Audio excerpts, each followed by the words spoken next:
everybody, how's everyone doing? It's Monday and it is a beautiful day in Nashville.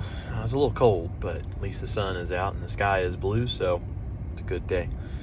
Just wanted to do a quick check-in video with you guys. Last time that I have weighed in, I'm at 307. I was down from 345, so down 38 pounds. So real close to being 40 pounds down. Y'all, that feels good. That feels really, really good. I mean, that much weight coming off your body, like, that's a big difference. I've noticed things like going up and down stairs and carrying just, my body weight from place to place and everything. Those kinds of things are just getting a lot easier. Aches and pains just, keep getting less and less and subsiding and just going away. Things like, I used to have really bad, like, low back pain. I would sleep and my low back and my hips and that kind of stuff would really start to hurt. I still get a little bit here and there, but that is significantly reduced and has mostly gone away. It's not quite completely gone, but as I continue to lose weight, I'm sure that will resolve the rest of the way.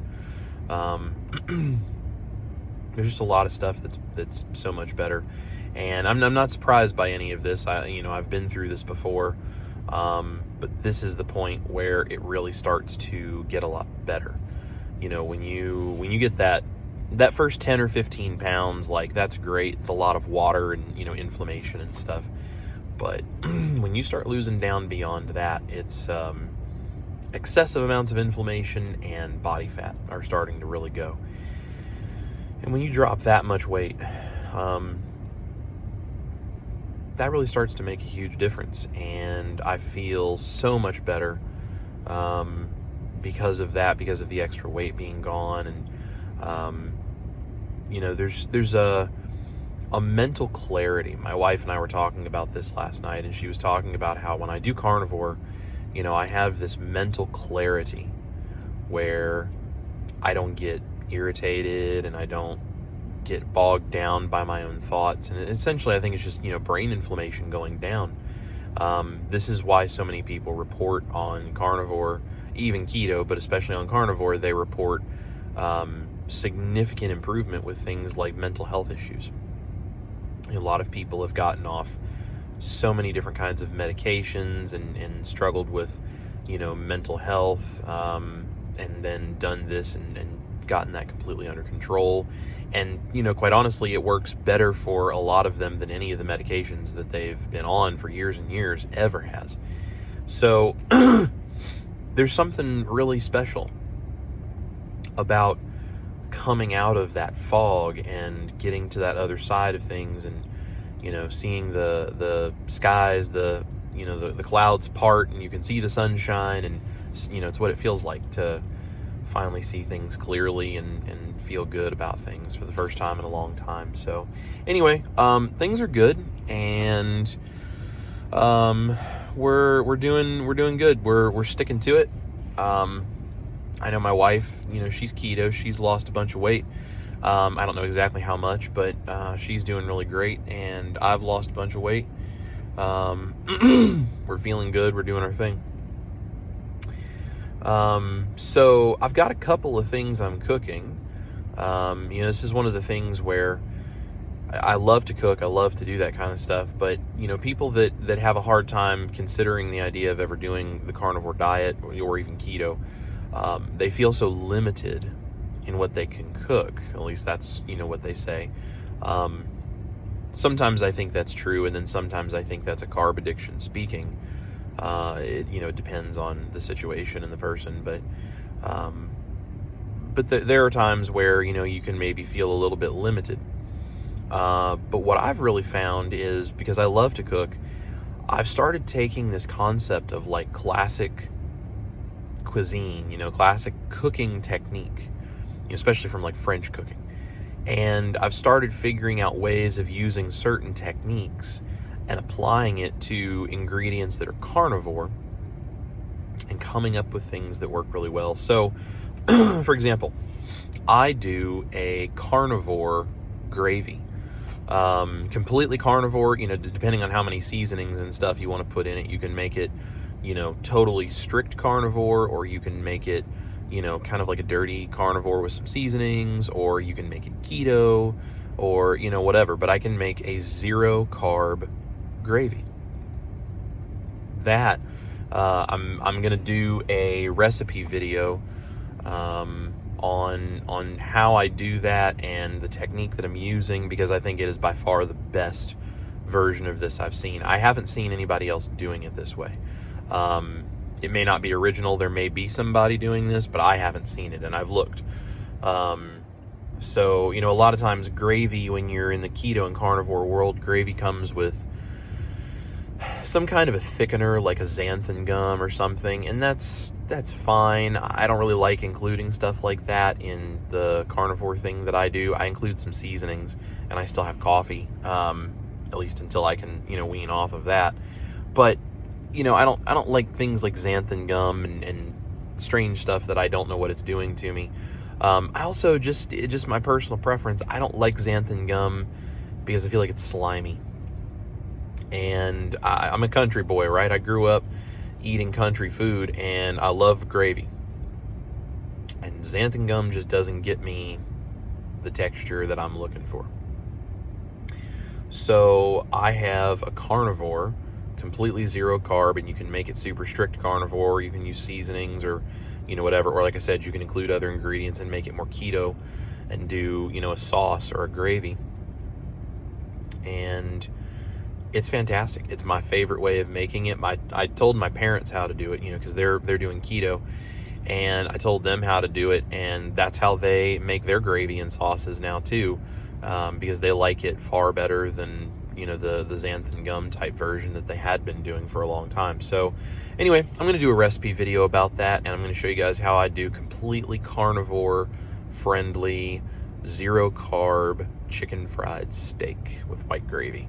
It's going to be awesome. It's really, really going to be awesome. And I've done chicken fried chicken with this technique, but I haven't actually used cube steak and done chicken fried steak. So I'm going to do chicken fried steak here within the next few days probably, and I will record that and do probably a video with the gravy, and then I'll show doing the chicken fried steak and using that gravy with it as well. So if you guys like stuff like that, share my stuff with anyone who might be interested in that. Follow me, subscribe to the YouTube channel, and keep an eye out, and that way you'll get notified when that video or those videos come out about that, because I'm going to be doing some more recipe videos and some more things, because I'm basically taking classic cooking technique and I'm applying it to these ingredients that are carnivore friendly, and I'm trying to come up with ways that,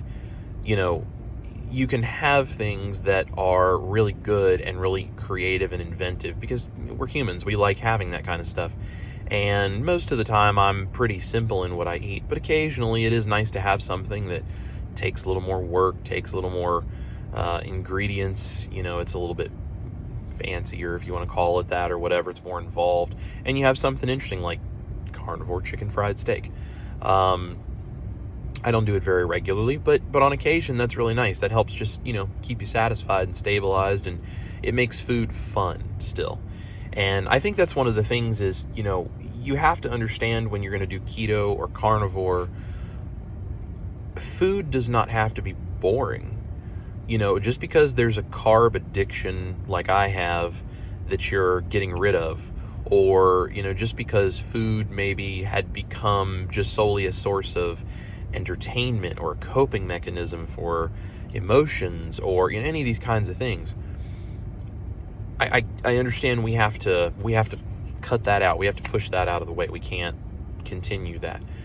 But that doesn't mean that you can't still enjoy the things that you eat. Like, who doesn't love a great ribeye steak? That's awesome. I love bacon and scrambled eggs. I love these kinds of things. You can also have fun with those ingredients, and you can enjoy that kind of stuff and get to be creative in the kitchen and enjoy the food you make, and make special things for special events and all that kind of stuff. For St. Patrick's Day, I did a corned beef in our pressure cooker, and then took that out and I put in a bunch of cabbage in there for my wife and made cabbage for her. And we had corned beef on St. Patrick's Day. I wouldn't do corned beef like probably every single day, although there may not necessarily be anything wrong with that depending on the ingredients in the corned beef you're cooking. But I mean, you can do things like that. You can have cool recipes for special days. If it's somebody's birthday, you can come up with cool ways of doing things. So anyway, so I'm gonna do some recipe videos on that kind of stuff, and just kind of help show you guys like keto and carnivore can be really interesting. I've got some great keto recipes that I do for my wife, and I've got some fantastic carnivore stuff that I do for the both of us to enjoy, and I'd love to show you guys that. I'd love for you to take those concepts, those techniques, and make the recipes for yourself and your own family, but also take these ideas, come up with your own recipes. Your family may want some particular thing for a certain event or a holiday or a birthday or something. Take that concept and change the recipe and make it the way you would like it. That's how this works. You take these ideas and you learn how to think like a carnivore chef or a keto chef. Take the concept, apply it to your own tastes and your own ideas, and use your own creativity and come up with your own recipes. And that's where these cool sort of family recipes that are handed down through families, that's how this stuff all happens. That's where it all comes from. So anyway, I'm going to do some recipe videos and some keto stuff and some carnivore stuff. So follow along and subscribe, hit the notification bell, comment below if there is a particular recipe that you would just love to know. Like if I have any ideas about a carnivore or keto way of doing it that you haven't heard anybody doing before. There are certain things where you can kind of approximate a recipe, but just based on what makes that recipe work, it may or may not be something that we can really do keto or carnivore, or even if we do, it may not be that great of an idea. It may not turn out very good. But there's a lot of things we can come up with, of different technique of getting the same effect, or using different ingredients to create a similar product that's just as good or even better. And I'm looking for inspiration for new things to cook and to come up with new recipes. I love doing that kind of stuff. That's just a lot of fun. So if there's something in particular you're looking for, leave a comment below, let me know. And if I have any ideas about it, I'll be more than happy to see what I can do. And if I come up with something good, I'll make a video about how to do it. So anyway, I don't really have too awful much interesting to tell you guys other than the recipes that I'm going to be doing this week. So just keep an eye out for the videos, like, comment, share, follow along, and hit that notification bell after you subscribe so that you know when I'm dropping all those recipe videos.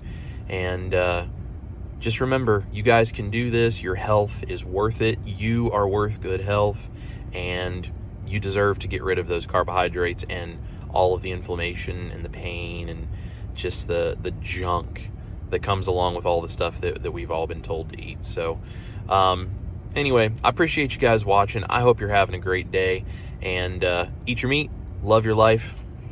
See you guys soon.